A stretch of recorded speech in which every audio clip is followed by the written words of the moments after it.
तमाम गालियां खाने के बाद भी हमने पार्टी का अनुशासन नहीं तोड़ा, आज भी नहीं तोड़ रहे हैं।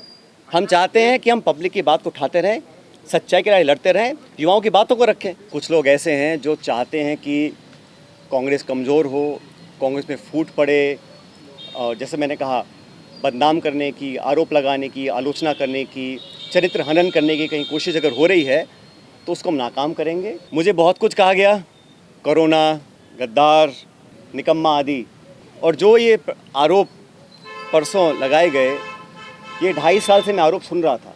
मैं भी तर्क दे सकता था, जवाब दे सकता था, लेकिन मैंने अनुशासन में रहा। मुझे पार्टी की चिंता है, सरकार की चिंता है, इसलिए मैंने बोला नहीं। राजस्थान के मुख्यमंत्री अशोक गहलोत व पूर्व उप मुख्यमंत्री सचिन पायलट के बीच चली आ रही सियासी अदावत आज एक बार फिर खुलकर सामने आ गई है। सीएम गहलोत के बयान के बाद आज सचिन पायलट ने सीएम गहलोत पर जमकर निशाना साधा। पायलट ने कहा कि सीएम गहलोत की नेता सोनिया गांधी नहीं, वसुंधरा राजे सिंधिया है। इसके साथ ही पायलट ने पेपर लीक मामलों को लेकर 11 मई को अजमेर से जयपुर 125 किलोमीटर की जन संघर्ष पद यात्रा निकालने का ऐलान किया है। आपको बता दें, सचिन पायलट ने आज अपने जयपुर आवास पर पत्रकारों से रूबरू होते हुए सीएम गहलोत के बयान पर करारा हमला बोलते हुए कहा कि सम्मान्य मुख्यमंत्री जी का भाषण परसों धौलपुर में हुआ, और उस भाषण को सुनने के बाद मुझे ऐसा लगता है कि सम्मान्य मुख्यमंत्री जी की नेता आदरणीय श्रीमती सोनिया गांधी जी नहीं हैं, बल्कि उनकी नेता वसुंधरा राजे सिंधिया जी हैं। उनकी नेता सोनिया गांधी जी नहीं हैं, बल्कि उनकी नेता वसुंधरा राजे सिंधिया जी हैं। और एक तरफ ये कहा जा रहा है कि हमारी सरकार को गिराने का काम भाजपा कर रही थी, दूसरी तरफ कहा जाता है कि सरकार को बचाने का काम वसुंधरा जी कर रही थी। तो ये जो विरोधाभास है, इसको समझाना चाहिए। आप कहना क्या चाह रहे हैं, ये स्पष्ट कर देना चाहिए। और मैं स्पष्ट करना चाहता हूँ कि मैं और हमारे कुछ साथी सरकार में नेतृत्व परिवर्तन चाहते थे। अपनी बात को लेकर हम दिल्ली भी गए और अपनी बातों को रखा। सचिन पायलट ने बताया कि मैं 11 तारीख को परसों अजमेर से एक यात्रा निकालूंगा। जनता के बीच जाकर जनता की आवाज़ सुनेंगे, जनता के मुद्दों को उठाएंगे।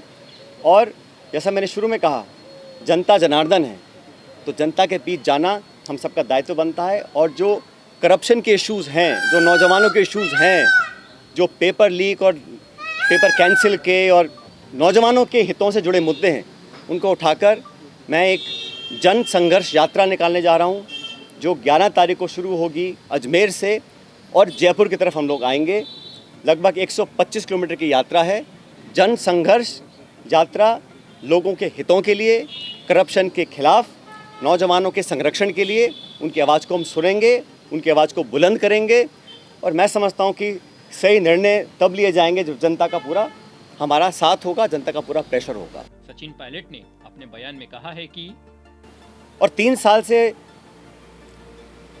कोई कार्रवाई आपने नहीं करी, ये बहुत बड़ा सवाल उठता है।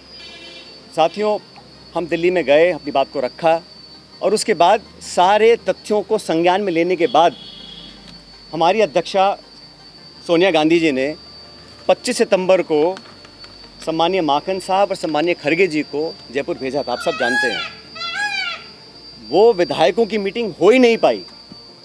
सोनिया गांधी हमारी पार्टी के अध्यक्ष थी उस समय। उनकी जो अवहेलना हुई, उनकी जो मानहानि हुई, उनकी जो बेइज्जती हुई, वो गद्दारी थी।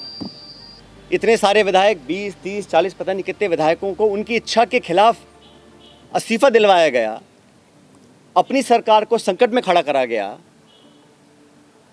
बहुत से लोग आरोप लगाते हैं कि मोदी और शाह के कहने पर इस्तीफे दिलवा दिए गए। अब ये बात मुझे बोले और मैं जाके मंच पे इस बात को बोलूं, ये शोभा देता है क्या?